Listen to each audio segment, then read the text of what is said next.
Une opération de destruction massive d'une ampleur jamais égalée. La cible, les carcasses des tours d'habitation encore debout à Gaza. L'enclave palestinienne, ou ce qu'il en reste du moins, est en train d'être rasée à coups de missiles sous les yeux des Gazaouis qui voient leur vie partir en fumée. Shadi Al-Raïs était employé de banque. Le génocide sioniste l'a obligé à fuir avec sa famille, laissant derrière lui les souvenirs d'une vie. L'appartement qu'il a acheté et payé durant 10 ans à la sueur de son dur labeur a été l'instant d'une frappe sioniste réduit en cendres.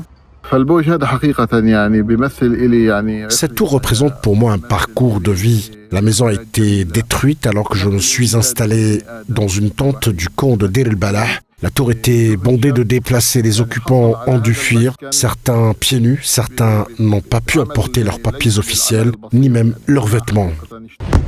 Cette campagne de destruction massive ne fait que conforter les Palestiniens dans leur forte conviction qu'ils clament haut et fort depuis 2 ans maintenant. Celle que l'entité sioniste vise à expulser définitivement la population de Gaza. D'ailleurs, les tracts d'ordre d'évacuation ont continué à être largués ce samedi sur le centre de l'enclave, des tracts sur lesquels on pouvait lire clairement l'ordre de partir vers le sud. Voici les avertissements d'aujourd'hui. Allez au sud, mais pour aller dans le sud, les gens ont besoin d'argent pour aller dans le sud. Personne n'a d'argent, il n'y a pas de travail. Les craintes des Palestiniens sont fondées et avérées.